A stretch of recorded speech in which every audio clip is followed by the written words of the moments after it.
Yo digo que lo que define a una persona es su futuro, sobre todo, ¿no? Entonces, como eso todavía es desconocido, bueno, yo espero que el futuro traiga más libros, ¿no? Que es lo importante, más escritura, Esperamos.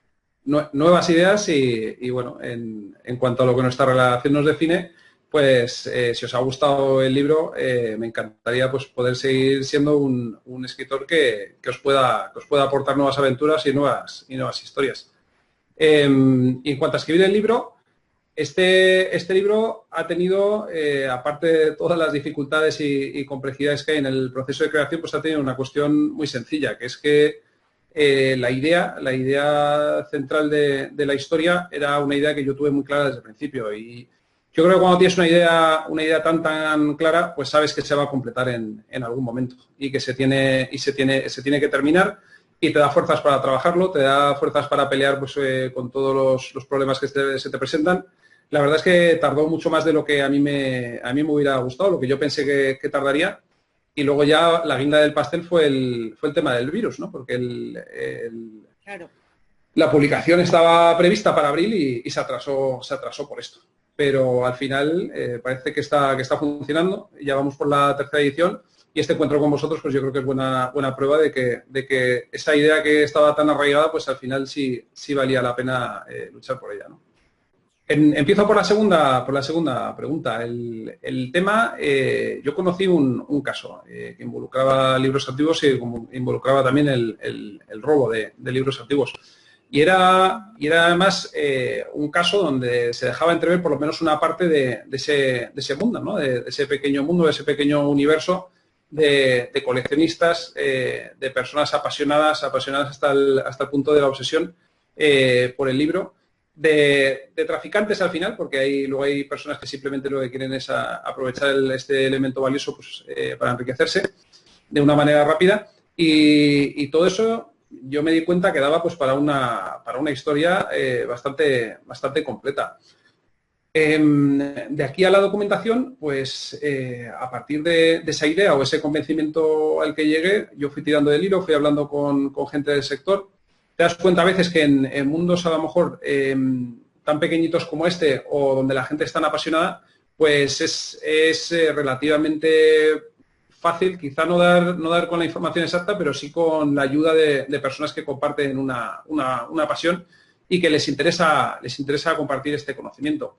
El conocimiento que yo he intentado plasmar ahí de la manera más fiel es una novela, no es un ensayo ni es un documental, pero sí plasma una realidad que ha estado presente en la realidad del libro desde siempre, el tráfico de los libros, el robo de los libros, la locura por los libros. Eso es algo que viene ya desde que existe el libro y es algo que sigue sucediendo a día de hoy, es algo de lo que sigue habiendo muchísimos casos y esa es la documentación. Viene de dos partes, de los profesionales que trabajan en el sector, de lo que yo he podido encontrar en prensa y del caso que conocí también. Eso serían a lo mejor los tres puntos principales.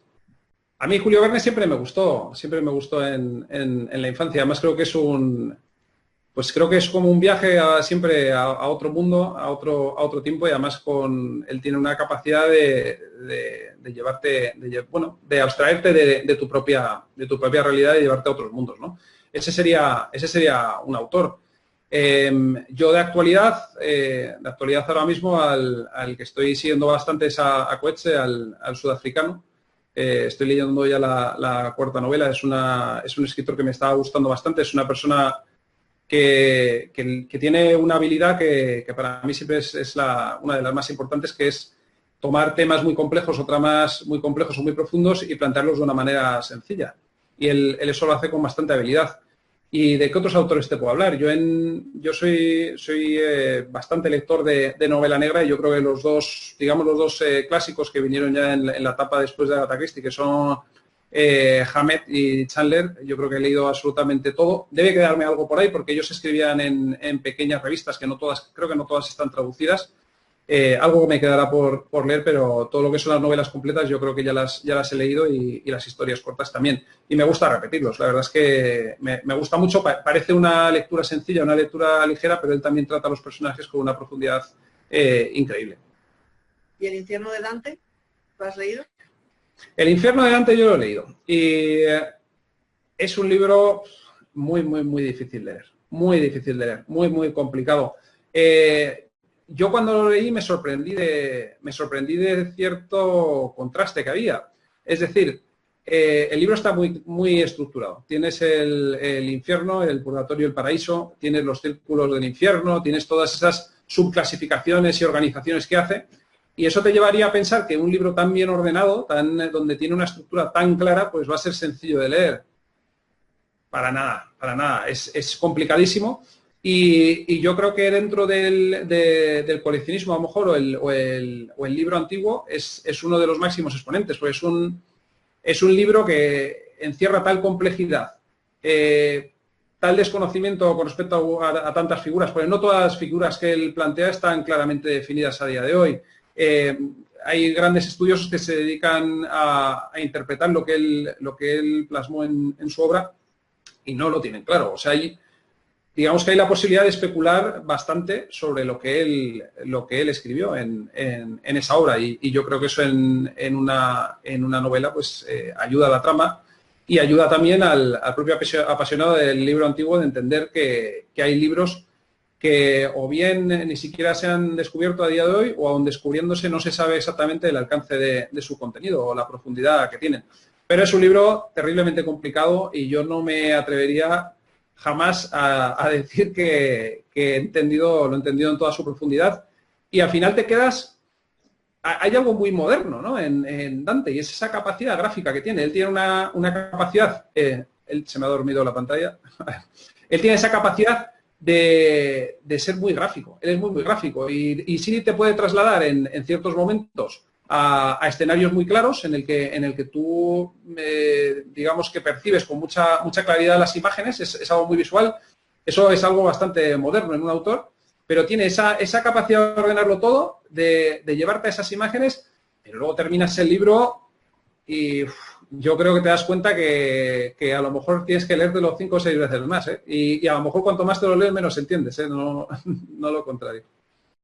Sí, podría decirte que sí. Al final el personaje de Jeremy Bunny, que es relativamente breve, ¿no? en la historia, él representa, digamos, él es la máxima expresión de ese coleccionista que colecciona sin importarle realmente el libro en sí, sin importarle el contenido que tiene, sino que tú al final puedes coleccionar estos libros pues por un motivo de estatus, lo puedes coleccionar.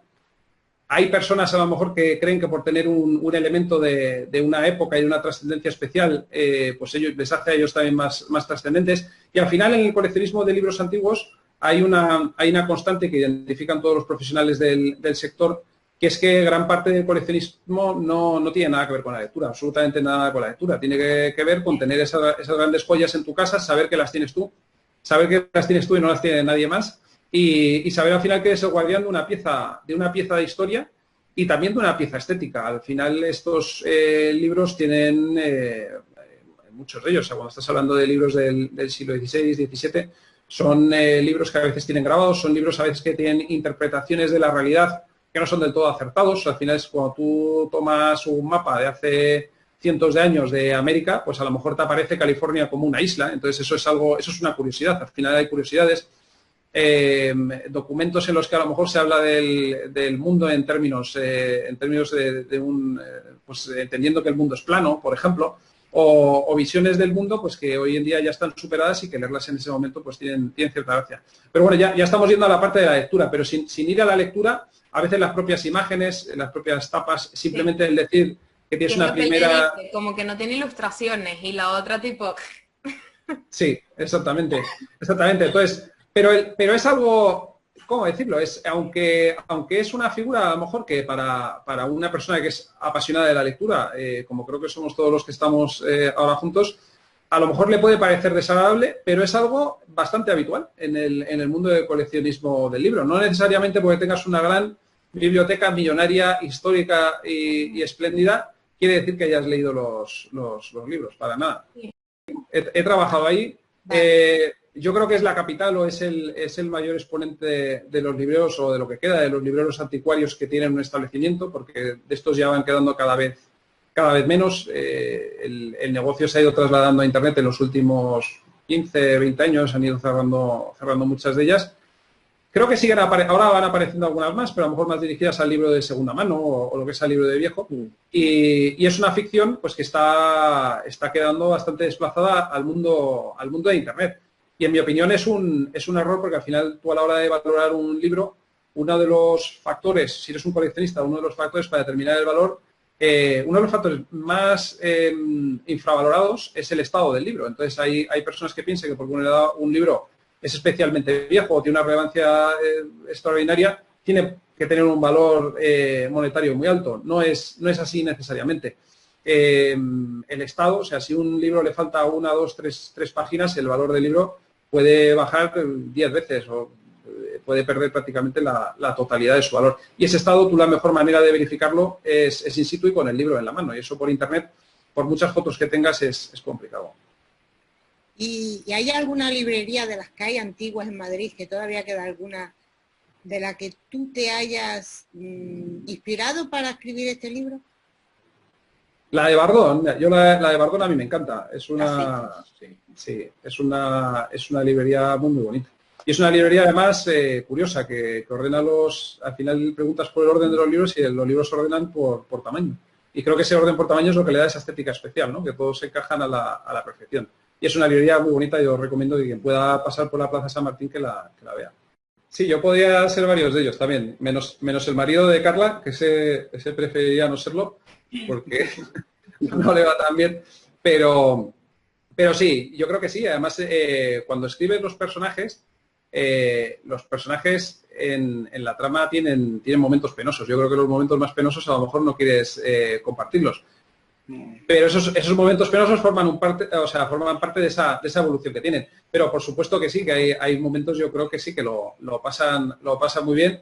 Y claro que sí, yo creo que además toda esa investigación sobre los libros antiguos que hacen, ese contacto que tienen con ellos, esa inmersión que tienen en una aventura relacionado con los libros antiguos y con el mundo de los libros antiguos, por supuesto que me encantaría compartirla. Y yo creo que además ese deseo está plasmado precisamente en la escritura. La escritura es yo creo que sí, que es ese deseo de formar parte de la aventura imaginada, ¿no? Pero sí, claro que sí. Claro que sí. Yo creo que esa erudición de Marcos, pues nos encantaría tenerla a todos. Yo creo que esa capacidad de Paul de no amilanarse en ninguna situación, pues yo creo que también nos gustaría a todos tenerla.